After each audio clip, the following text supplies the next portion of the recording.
ሰላምና ጤናን ፍቅርን በረከትን ያድርልኝ ክብራትና ክብራን ኢሳርስ ቤተሰቦቼ እንደምን አላችሁልኝ እንደምንስ ቆያችሁ ዛሬ በጣም አስገራሚ ሁለት እንዲሁም ደግሞ በትክክል ስንመለከትበት ሶስት የሚሆኑ መረጃዎችን ይዤላችኋለሁ በተለይም ደግሞ ሰሞኑን በአሜሪካን የሰማነው ከበድ ያለ ነገሮች በተደጋጋሚ እየተሰሙ ያሉ ነገሮች አሉ ከነዚህ ግን ትልቁን ቦታ የሚይዝ አዲስ ነገር የሰማነው ነገር እንደቀላልና ያውም በደንብ አርገን ተንተነን እንመለከታለን ግራ የሚያጋባ ጥቁር የጭስ ቀለበት በአሜሪካ ሰማይ ላይ ታይቷል ልብ በሉ ይሄ የጭስ ቀለበት ፖፑ ማለትም የሮማው ካቶሊካዊት ቤተክርስቲያን ጳጳስ ከመመረጣቸው ቀደም ብሎ መጀመሪያ ጥቁር ጭስ ሲለቀቅ ነበር ከዛ በኋላ እንደገና ነጭ ጭስ በታየ ሰዓት መመረጣቸው ወይም ደግሞ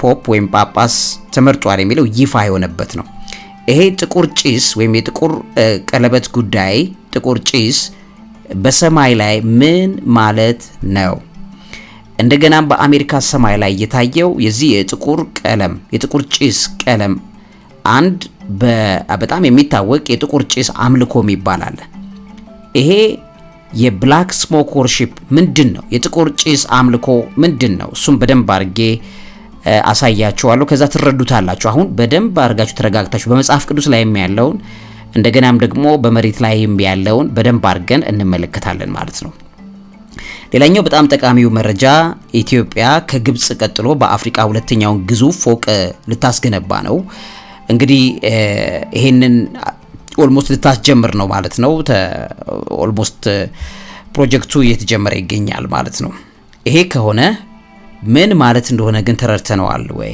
የሚለውን በደንብ አርጌ ያሳያችኋለሁ ምክንያቱም የዚህ አንድምታ ሰፊ ትንታኔ የሚፈልግ ነው በእነዚህ ሁለት ጉዳዮች ላይ እንዲሁም ደግሞ በጥቁር ጭስ አምልኮ ምንነት ላይ መጽሐፍ ቅዱስ በዘመኑ ፍጻሜ ጥቁር ጭስ በሰማይ ላይ ምን ማለት እንደሆነ የሚነግረንን ነገር በደንብ አርጌ በዚህ ፕሮግራም ላይ አሳያችኋለሁ አብራችሁን ተሆኑ በድጋሚ ባክሮት ጋብዛለሁ ለዚህ አምሮ ምግብ አዘጋጅና አቅራቢ መምህርና ጋዜጠኛ ቢይልማ ዕውቀት ታላቁ እግዚአብሔርን ታከብራለች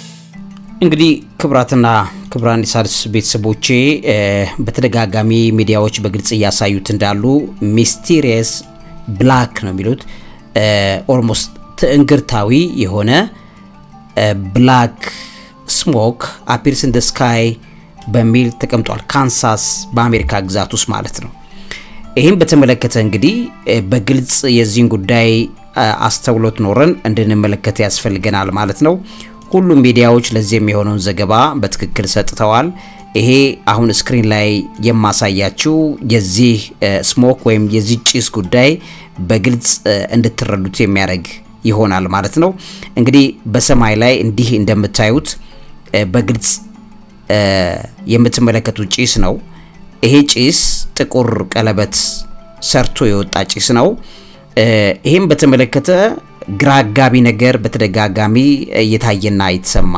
ይገኛል የመጀመሪያው ጊዜ አይደለም እንደዚህ አይነት ጥቁር ጭስ በቀለበት ደረጃ በሰማያት ላይ የሚበተነው አሁን በደንብ እየጨመረ መጥቷል ማለት ነው ሚስቴሪየስ ብላክ ፖርታል ቱ ሄል ነው የሚለው ኢቭን ፖርታል ቱ ሄል የሚል ወይም ደግሞ ወደ ሲኦል ይሄ ማስተላለፊያ ጭስ ነው የሚሉት እነሱ ምን ማለት ነው የሚለውን በትክክል እንረዳው ይገባል ወደ ቤተሰቦቼ ይሄ የጥቁር ጭስ በሰማይ ላይ ካንሳስ ግዛት ላይ የታየበት ሲክሬት መንፈሳዊ ነው እንግዲህ ይሄ ዴይሊ ሜል ወይ ሜል ኦንላይን የተባለው መጽሔት ይዞት ወጣ ጋዜጣ ይዞት በወጣው ላይ በትክክል ሲያሳያችሁ ሚስቴሪየስ ብላክ ፖርታል ቱ ሄል ወደ ሲኦል መግቢያ የሚሆን ጭስ ታይቷል የሚል ነው የሚያስቀምጠው ይሄም ደግሞ ሚስቴሪየስ ነው ወይም ደግሞ የሆነ ነገሩ መንፈሳዊ ይዘት እንዳለው ወይም ደግሞ ተአምራዊነት እንዳለው የሚያሳይ እንደሆነ እዚህ ላይ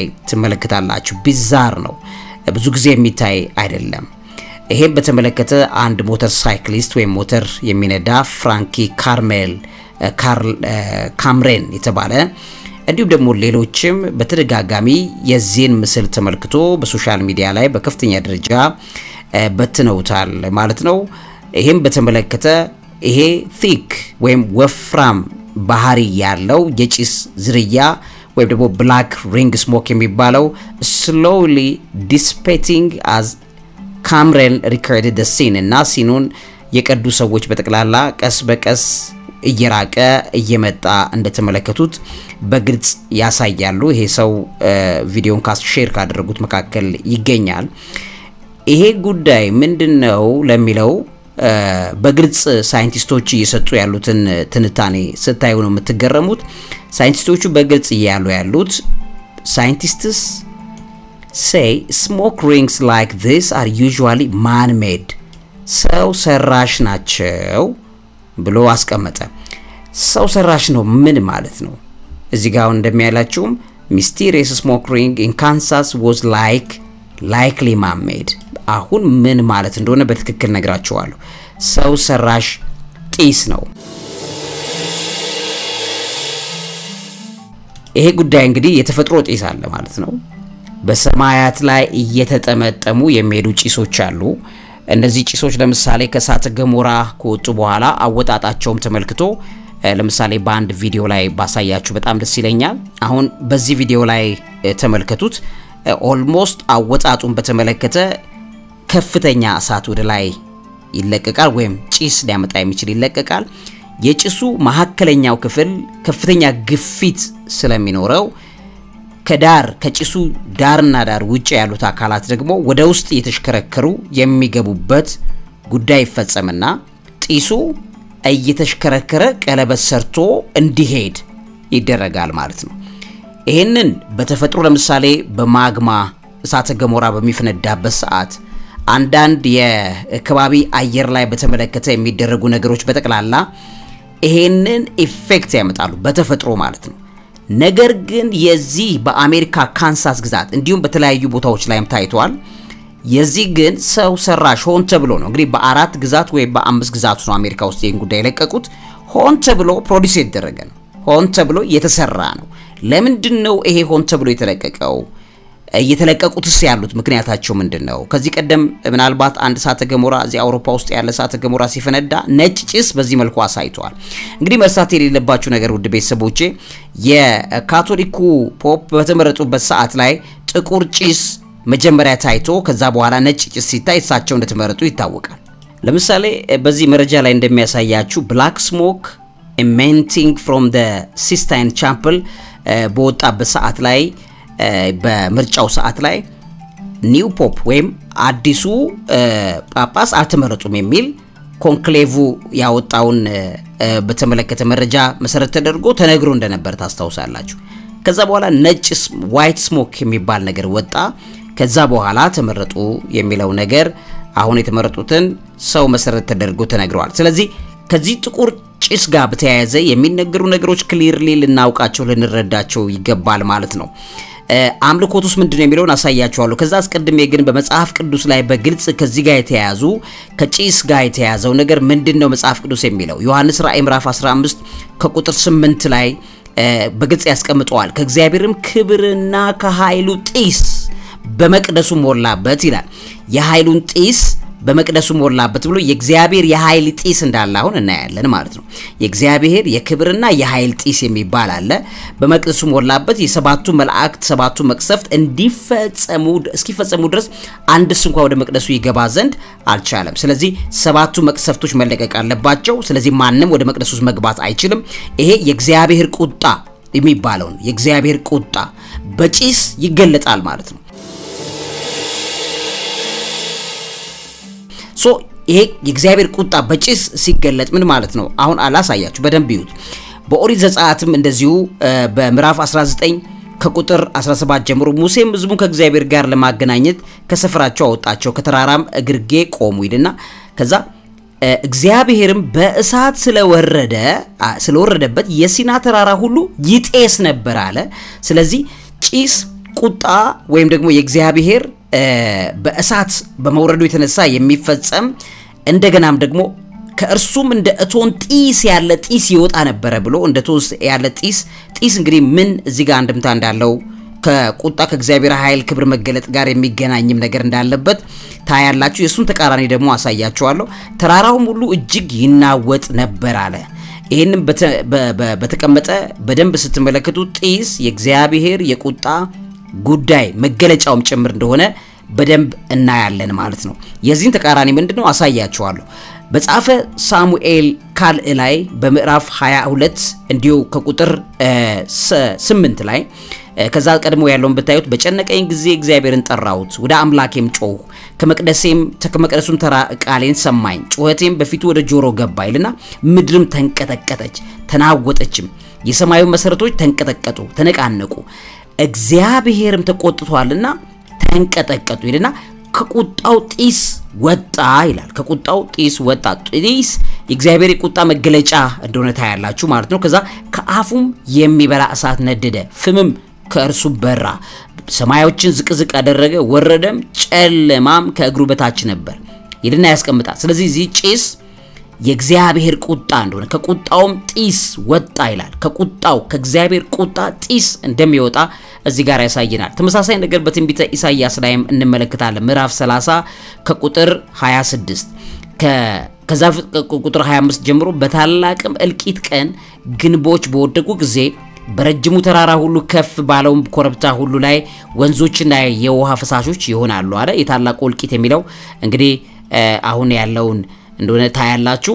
ከዛ እግዚአብሔርም የሕዝቡን ስብራት በጠገነ ዕለት መቅሰፍቱ የቆሰለውን በፈወሰ ዕለት የጨረቃ ብርሃን እንደ ፀሐይ ብርሃን የፀሐይም ብርሃን እንደ 7 ቀን ብርሃን 7 እጥፍ ይሆናል። እነሆ የእግዚአብሔር ስም ከሚነድ ቁጣ ከሚትጎለጎልም ጢስ ጋር ከሩቅ ይመጣል ብሎ ያስቀምጠዋል። የእግዚአብሔር ስም ከሚነድ ቁጣ ከሚትጎለጎልም ጢስ ጋር ከሩቅ ይመጣል። ስለዚህ እዚህ ጋር የምታዩት አሁን ጢስ የእግዚአብሔር ቁጣ የእግዚአብሔር ክብር መገለጫ የእግዚአብሔር ኃይል እና ቁጣው ሲገለጥ የሚመጣ ነገር እንደሆነ በዘመን ፍጻሜ ምልክቶች እንደሆኑ በደንብ ታያላችሁ። ከዛ ከንፈሮቹም ቁጣን የሞሉ ናቸው፣ ምላሱም እንደምትባላ እሳት ናት ብሎ ያስቀምጠዋል።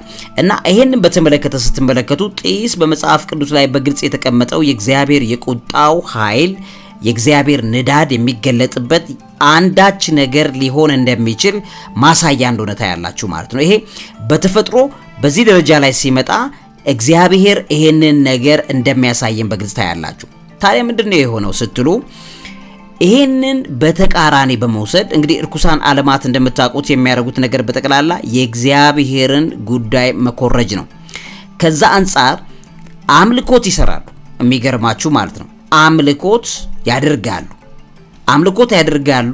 ይሄ አሁን ይሄ mysterious smoke ring in Kansas was likely man-made ሰው ሰራሽ የሆነ መሆኑን በግልጽ ታያላችሁ። ምክንያቱም ሰው ሰራሽ ያልሆነ በተፈጥሮ ይሄ ሰው ሰራሽ ነው።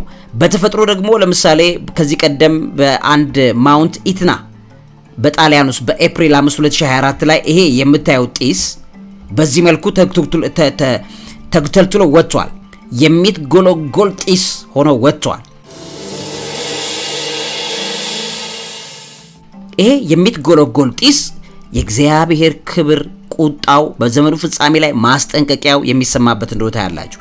ታዲያ ይሄንን በመኮረጅ ርኩሳን መናፍስቶች ምን ያደርጋሉ? የዚህን ነጭ ጢስ ተቃራኒው ጥቁር ጢሱን ያመልካሉ። ጥቁር ጢስ አምልኮ ታዲያ ምንድነው? እንግዲህ በቅዱስ መጽሐፍ ላይ የተቀመጠውን ተመሳሳይ ነገር በተቃራኒው ጥንት በአሜሪካ አሁን ጢሱ በሚታይባቸው ቦታዎች ላይ ይመለክ የነበረ የአዝቴክ የሚባሉ ማህበረሰቦች አሉ። እነሱ ያመልኩት የነበረ ጣዖት አለ ቴስካትሊፖካ የሚባል ቴስካትሊፖካ የሚታወቅ ነው። እንደዚህ አዝቴክ የሚባሉ ማህበረሰቦች ያመልኩበት የነበረ ጥንት እዚህ ቦታ ላይ አማልክቶች ይመለኩ ነበር ብለው የሚያምኑ ሰዎች ስሞኪንግ ሚረር ብለው ያመልኩታል። የጢስ መስታወት ይሉና ጥቁር ጢስ ያመልካሉ። ይሄንን ሲያመልኩ ወደ ላይ አቅጣጫ ጢሱን ይበትኑታል።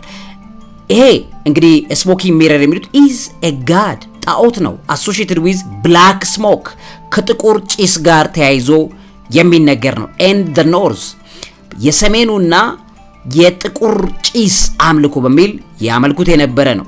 black ታስካትሊፖካ በሚባል የሚታወቅ የነበረ ጣዖት ነው። እዚህ ጋር እንደምታዩት ይሄንን ጣዖት ለማምለክ ጥቁር ጢስ ወደ ላይ አቅጣጫ ይለቃሉ ምንድነው ይሄ እዚህ አምልኮ it's linked to days cold and the aspects of the night ምንድነው ታዲያ ቢባል ከሞት መንፈስ ጋር የተያያዘ ነው አደገኛ ነገር ሊመጣ እንደሚችል አርገው ሲያምኑ ወይም ደግሞ ያ ነገር ይከሰታል ብለው በሚያምኑበት መልኩ ይሄ ሞት የሚጠራ በቅዝቃዜ በንዳድ እና በጨለማ መንፈስ የሚመለክ እንደሆነ ታያላችሁ በዚህ በተጨማሪ ለምሳሌ የሂንዱ ጎደስ አለ በሂንዱ ዳማቫቲ ብለው የሚያመልኩ ጣዖታዊ መንፈስ አለ ይሄ ዳማቫቲ ብለው የሚያመልኩት ጣዖታዊ መንፈስ አለ ቅድም እንዳልኳችሁ ብላክ ቴስካትሊፖካ የሚባለውን ይሄንን በጥቁር ጭስ አምልኮ አርገው ይገልጹታል የሂንዱ ጣዖታት መናፍስቶችን በተመሳሳይ ሁኔታ ሂንዱ ጎደስ ኦፍ ስሞክ በሚል የጥቁር ጭስ አማልክቶች በማለት ሂንዶች አሁንም ድረስ የሚያመልኳቸው አሉ a powerful goddess in Hinduism in her name literally names she was abides in smoke በጭስ የምትገለጥ መንፈስ በሚል ያመልኳታል እንግዲህ ሌላው ሳቲስ ዴዝ በሚል የምትመለክም እንደዚሁ ጣዖታዊ መንፈስ አለች symbol of destruction ሆኖ ደግሞ ታገኙታላችሁ ማለት ነው symbol of destruction የውድመት ቀጣይ ውድመት ሊያመጡ የሚችሉ መናፍስቶችን የሚጠሩበት መንገድ ነው ይሄ ለምሳሌ የዚህ ጣዖታዊ አምልኮ with smoke and fire also reflects her destructive aspect አጥፊነትን አውዳሚነትን ለማመላከት በዚህ ደረጃ ላይ ያመልኳታል demons through stinging smoke ልክ በጭስ ውስጥ የሚገለጹ እርኩሳን መናፍስቶችን የመፎካከሪያ ወይም የመጥሪያ መንገድ እንደሆነ እዚህ ጋር ታያላችሁ ማለት ነው ስለዚህ እነዚህ ታስካትሊፖካ የሚባለው ስሞኪንግ ሚረር በአሜሪካ ውስጥ በጥንት ይመለክ የነበረው መንፈስ አሁን ሰብስቦ ጠርቶ ለማምጣት ይሄ አምልኮት ይፈጸማል በሚገርማችሁ ሁኔታ ወራት ሁሉ አሏቸው አሁን የሚለቀቅበት ወር ማለት God of the Month ይሉታል እንግዲህ ኒው ሜክሲኮ በአሜሪካ ውስጥ እንደዚህ አይነት አምልኮ እየተጠራና እየተሰራ ይገኛል የጥንት አማልክቶቻቸውን ቴስካትሊፖካ ብለው የሚሉትን የጭስ መንፈስ ለመጥራት እንደዚህ አይነት አምልኮ ይለቀቃል ይሄ በጣም በሚገርም ደረጃ ወር አለው ወሩም አሁን የዚህ የሜይ ጁን ወር ማለት የመናፍስቶች መጥሪያ ወር እንደሆነ ታውቃላችሁ እና ለዚህ የሚሆነው አምልኮ የሚፈጽሙበት the creator of sky and earth መሬትንም ሰማይንም የፈጠረ ጣዖታዊ መንፈስ ብለው የሚያመልኳቸውን አጋንንቶች ለመሳብ እነዚህ ነገሮች ይደረጋሉ እንግዲህ ውድ ቤተሰቦቼ በሚደረጉ ነገሮች በንቃት ይሄ ክፉ ዘመን ላይ ስላለን አእምሯችሁንም ልባችሁንም አቅንታችሁ ልትመለከቱ ይገባል ማለት ነው እንግዲህ ይሄን እዚህ ጋር የምታዩትን አጋንንታዊ መንፈስ የሚያመልኩበት መልኩ ስሞኪንግ ሚረር በሚል አስቴክ የጥንቶቹ አስቴክ ማህበረሰብ ማለት አሁን አሜሪካዎቹ ያሉበት በተለይ የሜክሲኮ አካባቢና ኒው ሜክሲኮ አሜሪካ ግዛት ውስጥ ያሉ ቦታዎች ጥንት እነዚህ አማልክቶችን ያመልኩ የነበሩ ልክ አሁን እዚህ ኢትዮጵያ ውስጥ የሆነ ስም አካኮ እንደዚህ ምናምን ምንድነው ይሄ ቃልቻ ሌሎችም የተባሉ እንደሚጠሩት አይነት የጥንት መላፍስቶችን መልሶ የመሰብሰቢያና የማምለኪያ መንገዳቸው እንደሆነ ልታውቁ ይገባል ማለት ነው ውድ ቤተሰቦቼ ስለዚህ በአዝቴክ ሚቶሎጂ ላይ እንደዚህ የሚመለኩበትን ጉዳይ ስታዩ ልክ እንደ ሱፕሪም ዴይቲ ወይም እንደ ሱፕሪም ጣዖት አድርገው ነው የሚያመልኩት ስለዚህ ይሄን የጥቁር መንፈስ አምልኮትን በተመለከተ ዲስትራክሽን ውድመትን እንደገናም ደግሞ በብዙ መልኩ የሚታዩ ነገሮችን ያረጉበታል እዚህ ላይ እንግዲህ በዚህ አሁን ባለው ጁን ወር ላይ በሚደረገው አምልኮት ላይ መሰረት አድርጋችሁ ስታዩ ነገር ይው እንደቀላል የሚሆን እንዳልሆነ ትረዳላችሁ ሳክሪፋይስም ጭምር አለበት ስሞክ ኦፍ ባትል ኤንድ ሳክሪፋይስ ብለው ይሉታል ማለት ነው በጦርነት ላይ በዚህ አይነት ነገር ላይ ሳክሪፋይ ደም የሚከፈልበት ብለው ያምናሉ እንግዲህ ውድ ቤተሰቦቼ ከዛ በተረፈ አሁን ያለንበት የሜይ ወርም በተመለከተ ማያ ብለው የሚሏት ጣዖታዊ መንፈስ የምትመለከበት ጊዜ ነው ይሄንን መንፈስ ለመቀስቀስ እንግዲህ በጥቁር ነው የዚች ወር ጉዳይ የሚመለከው ይሄን በተመለከተ ለምሳሌ the month of May የዚህ ጋር እንደሚላችሁ የሜይ ወር ማያ of the beautiful black ace በሚል ገልጿታል እና ጥቁር መንፈስ እዚህ ጋር ተያይዞ በሜይ ወር ላይ ቀስቅሰው ያመልኳታል። እንግዲህ እንደቀላል አታዩም። እየተደረገ ያለው ነገር በእንደዚህ አይነት ሚስትሪ በእንደዚህ አይነት ሁኔታ ላይ አርገው ሲገልጹና ስታዩ ማወቅ ያለባችሁ ቤተሰቦቼ በግልጽ ነገሮች መንፈሳዊ ይዘት እንዳላቸውና ጸረ እግዚአብሔራዊነት በትውልዱ አእምሮ ውስጥ እየገባ ይሄን ነገር ለማድረግ እንደሚሄዱ ይታወቃል። እንግዲህ ዜናዎቹ ሲያሳዩ እነዚህን ጉዳዮች የፈጸሙ ሰዎች ምን ሐሳብ ኖሯቸው እንዳደረጉ አናቅም የሚል ነገር ነው በየዜናው ላይ የምትመለከቱት። እኛ ግን ከጀርባ ያለውን ሲክሪት ስለምናቅ እንደዚህ አይነት አምልኮት በሰማይ ላይ አሜሪካ ውስጥ ያላችሁ ሰዎች ሲለቀቅ ስታዩ ልትጸልዩ ልትረግሙ ይሄንን መንፈስ ልትቃወሙ እንደሚገባ ልጠቁማችሁ ወዳለሁ። የተፈጥሮ አይደለም። ይሄ በተፈጥሮ የመጣ አይደለም። ሰው ሰራሽ እንደሆነ ሚዲያዎቹ በትክክል ደርሰውበት ሳይንቲስቶቹ ራሳቸው ያሉት ሚስተሪየስ ስሞኪንግ ካንሳስ was likely man made ሰው ሰራሽ ነው በሚል እየገለጹት ይገኛሉ። የዚህ ምስጢር ብዙ ሰው ላይ ረዳው ይችላል። እኛ ግን ምስጢራትን በመጎልጎል ስለሆነ ስራችን ይሄንን ምን እንደሚያደርጉና መነሻው ምንጩ ስኬት እንደሆነ በትክክል እንድትረዱት ወደ ቤተሰቦቼ መረጃ አካፈልኳችሁ። አሁንም አብረን እንቆይ። ወደ ሁለተኛው መረጃ ልለፍላችሁ። በኢትዮጵያ እንግዲህ ሰማይ ጠቀስ ፎቅ ሊሰራ ነው። 445 ሚሊዮን ዶላር ወጪ ይወጣበታል። ምን ማለት ነው የሚለውን ደግሞ ቀጥዬ ላሳያችሁ። እንግዲህ ውድ ቤተሰቦቼ ይሄ ስክሪን ላይ የምትመለከቱት ፎቅ ኦልሞስት አሁን አግሪመንት ተፈጽሞበት እንግዲህ ዳግም ነው የተቀሰቀሰው ፕሮጀክቱ። ከዚህ ቀደም የነበረ ፕሮጀክት ነው። እንግዲህ ከቆመበት የማስጀመር ስራ እንደሆነ እየሰማን እንገኛለን። ኢትዮጵያ is planning to build Ethiopian electric power የኢትዮጵያ መብራት ኃይል ባለስልጣን የሚያስገነባው ሄድ ኳርተሩ ነው በአዲስ አበባ ማለት ነው። 62 ስቶሪ ወይም ወለሎች አሉበት። ስካይ ስክራፐር እንደሆነ ይታወቃል። ይሄ እንግዲህ በጣም ቶለስት ቢልዲንግ ነው በሰብ ሳሃራን አፍሪካ በሳሃራ በታች ባሉ የአፍሪካ ሀገራት ላይ ትልቁ ግዙፉ ይሆናል ማለት ነው። በአፍሪካ ውስጥ ደግሞ ሁለተኛው ግዙፉ ነው የሚሆነው። እንግዲህ ለምን የሚለውን አሳያችኋለሁ። ግን የሚወጣበት 445 ሚሊዮን ዶላር ነው።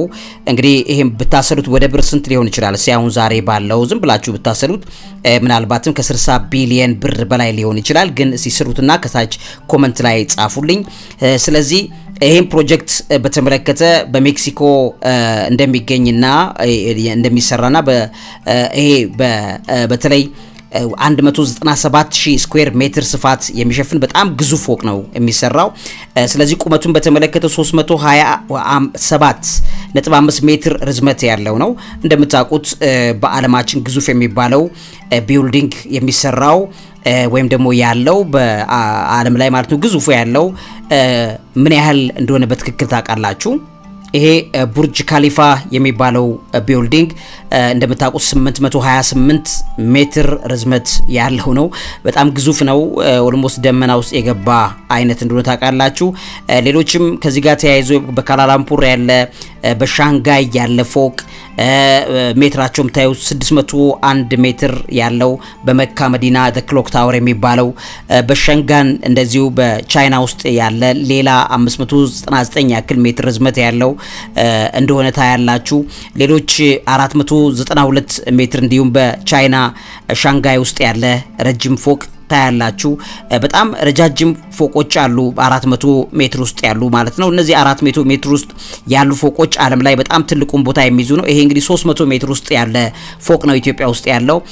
ለምሳሌ በፕሪንሰስ ታወር በሚል የሚታወቅ በዱባይ ያለው እንደ 413 ሜትር ያክል ርዝመት ያለውን ማየት የምትችሉት እንደሆነ ታያላችሁ። በግብጽ አሁን ያለው 393 ሜትር ርዝመት ያለው እንደሆነ ታያላችሁ። ይሄ እንግዲህ በግብጽ ያለው ትልቁ የሚባል ነው። the tallest building in Africa ነው። በአፍሪካ ውስጥ ያለው ግዙፉ ፎቅ የሚባለው ይሄ ነው በግብጹ ማለት ነው። ከሱ ቀጥሎ ነው እንግዲህ ይሄ 390 ሜትር ያክል ርዝመት ያለው ነው። ከሱ ቀጥሎ ነው እንግዲህ የኢትዮጵያው ማለት ነው። ለምሳሌ ይሄንን በአፍሪካ ውስጥ ባለው ሊስት ላይ እንኳን ብትመለከቱ ከፍተኛው ከግብጹ ቀጥሎ ያለው ይሄው መሆኑን በደንብ እንድትረዱት ያረጋቸዋል። ስለዚህ በጣም ግዙፍ ነው፣ በጣም ትልቅ ነው። ይሄ እንግዲህ ሰማይ ጠቀስ ፎቅ ሲገባ ያው ለዜና ለምናምን ይመቸናል፣ በብዙ ነገር ለማውራትም ለምንም ይመቸናል። ነገር ግን ብዙ ነገር ልናይ እንደሚገባን ደግሞ ማወቅ አለብን። ስለዚህ ይሄ አይኮኒክ ታወር የሚባለው በግብጽ ውስጥ ያለው ይሄ እንደምታዩት 393 ሜትር ርዝመት ያለው ነው 1292 ጫማ ያክል ማለት በ2024 የተሰራ ነው ከሱ በኋላ ያለው 264 ሜትር ከፍታ ያለው በአልጄሪያ የሚገኘው ነው ከዛ 250 ሜትር በሞሮኮ በደቡብ አፍሪካ 234 ሜትር 223 በደቡብ አፍሪካ አሁንም እያለ ይቀጥላል ኢትዮጵያ ያስገነባቸው ኮሜርሻል ባንክ 209 ሜትር ርዝመት እንዳለው ታያላችሁ ይሄ ባለበት ደረጃ ግን አሁን የሚገነባው ሜትሩ በግልጽ እዚህ ጋር ተቀምጧል 327.5 ሜትር ነው ስለዚህ ከግብጹ ቀጥሎ ያለ ነው ማለት ነው የግብጹ 397 ነው የኢትዮጵያ 320 ቤት ነው ስለዚህ በሁለተኛ ደረጃ ከግብጹ ቀጥሎ ያለ ረጅም ፎቅ ነው የሚሆነው እንግዲህ ይሄን በጀት በጣም ብዙ ነው 445 ሚሊዮን ዶላር ማለት ቅድም እንዳልኳችሁ ወደ 60 ቢሊዮን ብር ያክል ሊመጣ ይችላል ማስላት ይችላልላችሁ ከተሳሳትኩ ታች አርሙኝ ይሄን ብር ስታዩት እንግዲህ በብዙ መልኩ ኢትዮጵያ በአንድ ወቅት አሁን በቅርቡ ማለት ነው 445 ሚሊዮን ዶላር ከወርልድ ባንክ ተፈቅዶላታል ለምን ሲባል ለሳኒቴሽን እና ዋተር ሰፕላይ ሳኒቴሽን የሚውል ነው ለንጹህ ውሃ አቅርቦት የሚባል ነው ይሄን በተመለከተ እንግዲህ 3.3 ሚሊዮን የኢትዮጵያውያን ዜጎችን ሊደግፍ የሚችል 3 ሚሊዮን ዜጎችን ሊደግፍ የሚችል 445 ሚሊዮን የንጹህ ውሃ አቅርቦት የሚሆን በጀት ለኢትዮጵያ ጸድቆላታል እዚህ ጋር እንደምታዩት እሱ በጀት ማለት ነው በተመሳሳይ ሁኔታ በተባበሩት መንግስታት 445 ሚሊዮን ዶላር መድቦ በሱዳን ላለ ክራይሲስና በሱዳን ላለ ውድመት ከ860 ሺህ በላይ ሰዎችን ሊጠቅም የሚችል ፕሮጀክት ነድፎ በቅርቡ ይፋ አድርጓል 445 ሚሊዮን ዶላር ይሄው ብር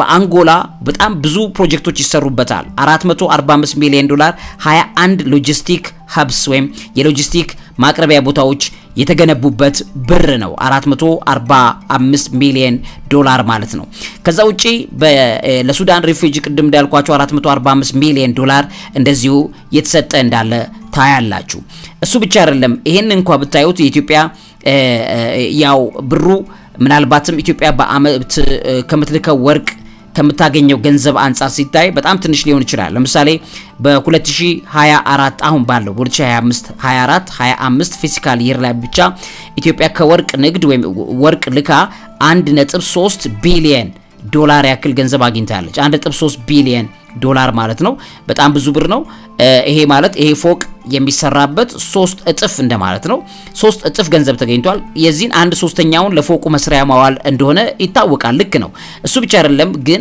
ከኤሌክትሪክ ከኤልፓ አንፃር ሲታይ ደግሞ ኤልፓ በ6 ወራት ብቻ 61 ሚሊዮን የአሜሪካን ዶላር ነው ያገኘው በዚህ በ2025 ማርች ወር ላይ እዚህ ጋር እንደምታዩት ያገኘው 61 ሚሊዮን ዶላር ብቻ ነው ያገኘው ከዛ 61 ሚሊዮን ዶላር አግኝቷል ከውጭ ኤክስፖርት አድርጎ ነው ኤሌክትሪክ ኤክስፖርት አድርጎ ነው ከዛ ከዚህ ብር ላይ እንግዲህ ይሄ 445 ሚሊዮን ዶላሩን ለዚህ ብታካፍሉት ምናልባትም 7 እጥፍ ያክል ገንዘብ ይፈልጋል ማለት ነው ማለት በየ6 ወሩ 7 ጊዜ 6 ወር ላይ 61 ሚሊዮን 7 ጊዜ ማለትም ወደ 3 አመት ተኩል ያክል የሚሰበስበውን ገንዘብ ነው ፎቁን የሚሰራበት ማለት ነው አሁን ጉዳዩ ከዛ ይዘላል ማህበረሰብ በእጅጉ በከፍተኛ ኑሮ ውድነት ልማት በጣም ደስ የሚል ነገር ነው በነገራችን ላይ ልማት የሚወደድ ነው ልማት ፎቅ ቢልዲንግ መስራት በጣም ደስ የሚል ነገር ነው ግን የሰው ሆድ ተርበዋል ሰው በእጅጉ የተራበበት ጊዜ ነው እና ባለስልጣናት እባካችሁን ማህበረሰቡን መጀመሪያ ተመልከቱት ረሃቡን ይታገስ ህዝቡ ርቦታል ገንዘብ የለውም የቤት ኪራይ መክፈል አቅቶታል የትራንስፖርት ወጪ ማውጣት አልቻለም ስንዴ መግዛት ጤፍ መግዛት አልቻለም ዘይት መግዛት አልቻለም ህይወት መጎሳቆያ ሆናለች ይሄ ሁሉ ባለበት ደረጃ 445 ሚሊዮን ዶላር ተብሎ ሲባል ያማል ህዝቡን ያማዋል እውነቴን ነው መነግራችሁና ሁሉም ሰው ታሟል ስለዚህ ባካችሁን ህዝቡን ተመልከቱት ግዴለም ማለት ፎቁ ይሰራ ገንዘቡም ምን ችግር የለም የሆነ ነገር ይሁን ነገር ግን ለህዝቡ ግን እስቲ ተመልከቱት ህዝቡንም በገንዘብ ደግፉት አሁን ሌላው ነገር አይደለም ገንዘብ ፋይናንስ እንዲንቀሳቀስ ማድረግ ያስፈልጋል ከፍተኛ ፋይናንስ ለኢትዮጵያ እንዲንቀሳቀስ መደረግ መቻል አለበት ያ ሲሆን ምንም ነገር ቢደረግ ምንም ችግር የለውም ውድ ቤተሰቦቼ ነገር ግን ሰው ገንዘብ ከኪሱ የለውም አውጥቶ የሚገዛበት ነገር እንኳን የለውም ምግብ ቤት እንኳን ከፍሎ መብላት ያልቻለበት ጊዜ ላይ ነው ያለነው ስለዚህ መሰራቱ ምንም ችግር የለውም ነገር ግን ሰው ላይ ገንዘብ ስጡት ሰው ገንዘብ እንዲያገኝ አመቻቹለት ፋይናንሻል ፖሊሲዎች በተቀላላ ገንዘብ ከተማው እንዲንቀሳቀስ የሚያደርግ ሊሆን እንደሚገባና ከፎቅ ከሌላ ከሚሰሩት ነገሮች ይልቅ ለሰው ቅድሚያ መስጠት እንደሚገባ እንጂ የልማት ማንም ተቃዋሚ እንደሌለ መጠቆም አሁንም ደጋግመ መናገር እፈልጋለሁ እርግጠኛ ነኝ ውድ ቤተሰቦቼ ከዚህ የአእምሮ ምግብ ጥሩ መረጃ አግኝታችኋል ለዚህ የአእምሮ ምግብ አዘጋጅና አቅራቢ መምህርና ጋዜጠኛ አብይ ይልማ አብራችሁን ስለነበራችሁ ስለተከታተላችሁ እግዚአብሔር ያክብርልኝ ማለት ወዳለው ዕውቀት ታላቁ እግዚአብሔርን ታከብራለች